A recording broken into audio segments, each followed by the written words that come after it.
किसी गांव में रमेश नाम का एक चतुर किसान अपनी पत्नी सुधा के साथ छोटे से घर में रहता था। रमेश के पास खेत का एक छोटा सा टुकड़ा था जिसमें वह फसल उपजाकर अपने परिवार का पालन पोषण करता था। रमेश बुद्धि का बड़ा ही तेज था।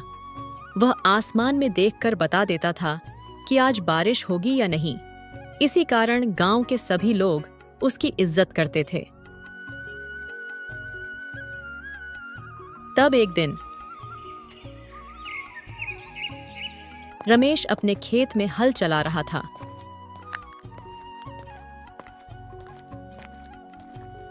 तभी उसके खेत में सुमेर सिंह नाम का गांव का जमींदार आया। रमेश भाई, आखिर तुम क्यों इस छोटे से खेत में अपना पसीना बहा रहे हो?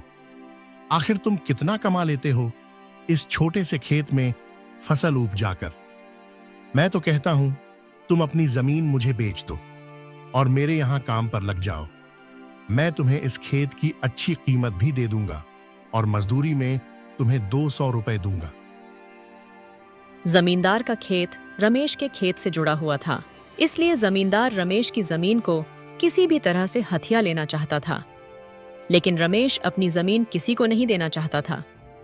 तब रमेश ने जमींदार से कहा, जमींदार साहब, मैं इसी खेत के टुकड़े से पल रहा हूं। अगर मैं यह जमीन आपको दे दूंगा तो फिर मैं कहां जाऊंगा? मुझे तो भूखा मरना पड़ेगा। नहीं नहीं जमींदार साहब, मैं यहां खेत को कभी नहीं बेचूंगा। यह खेत मेरे दादाजी की निशानी है। जमींदार साहब, मैंने एक तरकीब निकाली है। मैं इस बार ऐसी फसल लगाऊंगा कि मुझे दुगनी कमाई होगी। और देखना, आप भी किसी दिन मैं आपका वाला खेत भी अपने खेत में मिला लूंगा। जमींदार रमेश की बात सुनकर आश्चर्यचकित हो गया और मन ही मन सोचने लगा, अरे बाप रे, अब ये कौन सी खेती करेगा कि इसकी फसल दुगनी हो जाएगी? कुछ तो गड़बड़ है, मुझे पता लगाना होगा। ये तो वैसे भी बड़ा चतुर आदमी है। अरे रमेश, वो सब तो ठीक है, मगर तुम कौन सी खेती करने जा रहे हो? ऐसे नहीं बताऊंगा। मेरे पास जमीन बहुत कम है, इसलिए मेरा हिसाब बैठ नहीं रहा है। आज रात मैं इसी खेत में आकर हिसाब लगाऊंगा। इतना कहकर रमेश वहां से चला जाता है। ये बात जमींदार के सर में दर्द देने लगा। वह सोच रहा था कि कौन सी ऐसी फसल है जो कम खेतों में दोगुनी हो जाएगी।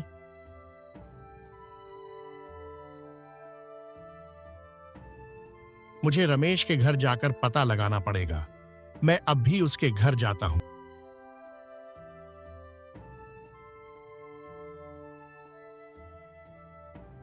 शाम हो चुकी थी।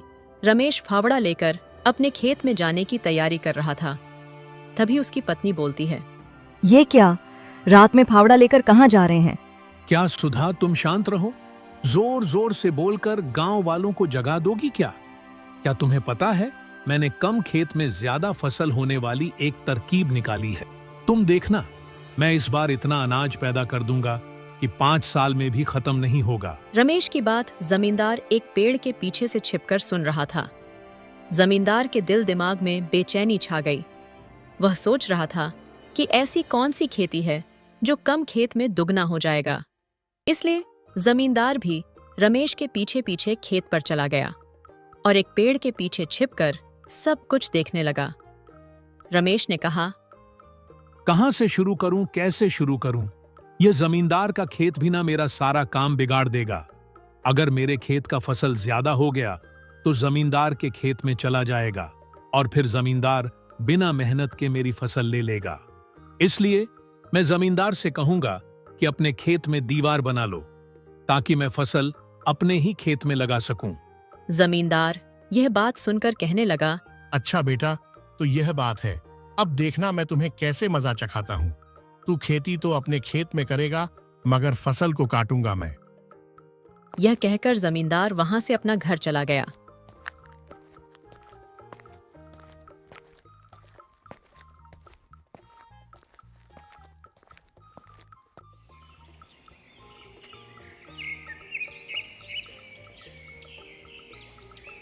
अगले दिन सुबह होते ही रमेश जमींदार के घर गया। जमींदार साहब, मैं आपके पास ही आ रहा था। मुझे एक जरूरी बात आपसे करनी। हाँ, तुम कोई भी जरूरी बात मुझसे कहो। लेकिन मैं अपने खेत में दीवार खड़ी नहीं करूंगा। ठीक है, बात खत्म। तुम जाओ अपने घर, मुझे और बहुत से जरूरी काम करना है। लेकिन जमींदार साहब, मैंने तो आपसे ऐसा नहीं कहा। फिर आप मुझसे ऐसी बातें क्यों कर रहे हैं? हाँ, पता है मुझे, तुम मुझसे यही कहना चाहते हो क्योंकि तुम्हारे पास खेत भी कम है और तुम्हारी दुगनी फसल का हिसाब तुम्हारे वह छोटे से खेत में नहीं बैठ रहा है, इसलिए तुम मेरे पास आए हो। रमेश वहां से अपने घर वापस चला गया। फिर रात हुई तो जमींदार फावड़ा लेकर अपने खेत पर जाने लगा। अब देखना मेरा कमाल। मैं अपने खेत की मेड़ को काटकर आगे बढ़ा देता हूं ताकि रमेश को पता ना लगे और वह मेरे खेत में भी फसल लगा देगा और मुझे भी इसका लाभ मिल जाएगा। इतना कहकर जमींदार रात भर अपने खेत में काम करता रहा और अपने खेत की मेड़ को आगे बढ़ा दिया।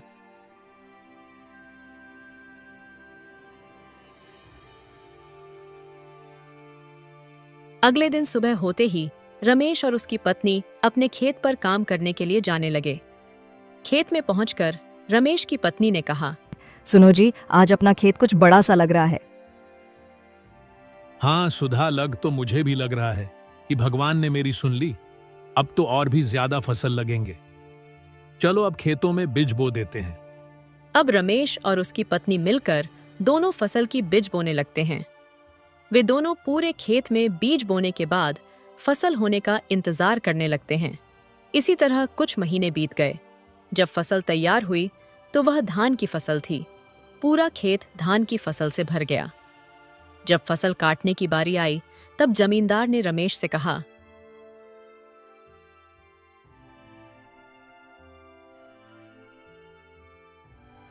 रमेश, जरा रुको भाई, इतनी जल्दी क्या है? तुम्हें पता है जिस खेत में तुमने फसल लगाई है वह खेत की बनी हुई जमीन मेरी है।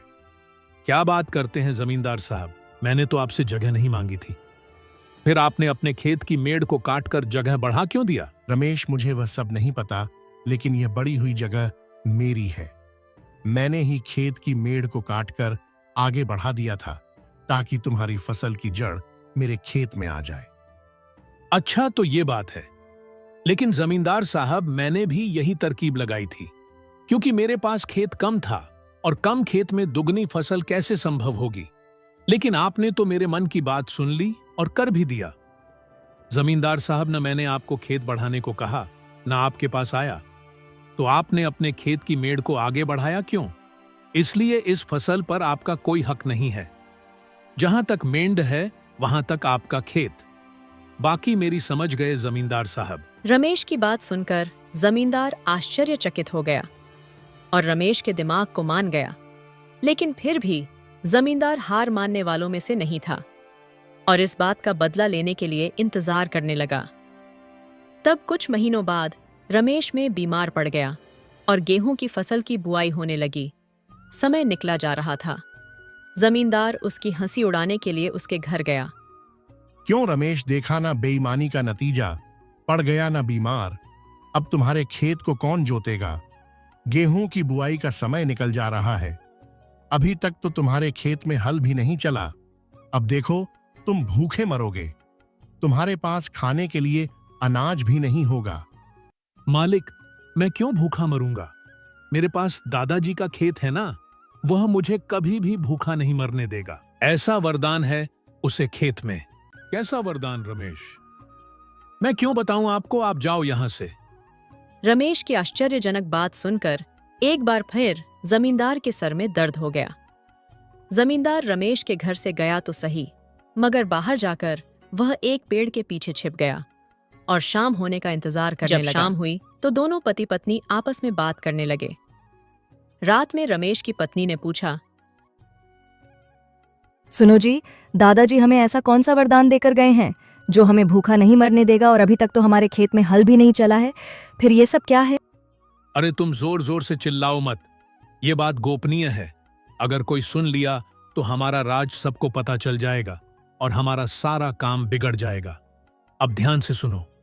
हमारे खेत में दादाजी ने सोने से भरा एक मटका छुपा दिया था जिसे हमने खोद कर निकालना है, इसीलिए मैंने अभी तक अपने खेत की जुताई नहीं की। क्या करूं खेती करके जब इतना सारा धन मिल ही जाएगा तो। अच्छा बेटा, अब तू देख, आज रात को ही तेरे खेत से सारा सोना निकाल लूंगा, फिर देखता हूं कैसे तू जिंदा रहता है और क्या खाता है।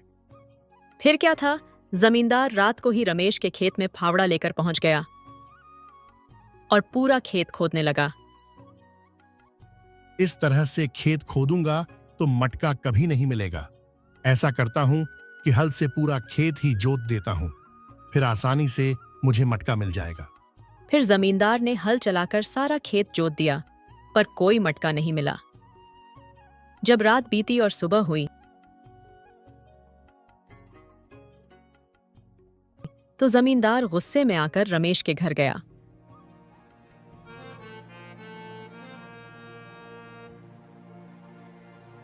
क्यों रे रमेश, कहाँ है सोने का मटका? तूने तो कहा था कि तेरे खेत में सोने का मटका है। मैंने सारा खेत तो खो दिया, पर मुझे कहीं भी मटका नहीं मिला। कहीं नहीं मिला? पर ऐसा कैसे हो सकता है जमींदार साहब? आपने पूर्व उत्तर की दिशा में सही से नहीं देखा होगा। मैं अभी जाकर देखता हूं। अरे बेवकूफ, जाते कहाँ हो? मैंने सभी जगह पर खुदाई करके देख लिया। पूरब, पश्चिम, उत्तर, दक्षिण पर मुझे कहीं पर भी मटका नहीं मिला। क्या आपने सारा खेत जोत दिया है? अरे ओ भाग्यवान, जल्दी से बिज लाओ। जमींदार साहब ने हमारा पूरा खेत जोत दिया है। अब मुझे हाल चलाने की जरूरत नहीं है। किसी ने सच ही कहा है, भगवान गरीबों की सुन ही लेते हैं। अरे ओ बेवकूफ, तुमने मुझसे झूठ कहा था। वहां कोई सोने का मटका नहीं है। मालिक, अगर वहां कोई सोने का मटका होता तो मैं वहां सोना निकालकर गांव का जमींदार नहीं बन जाता क्या? वह तो मैंने अपनी पत्नी सुधा का दिल बहलाने के लिए ऐसा कहा था।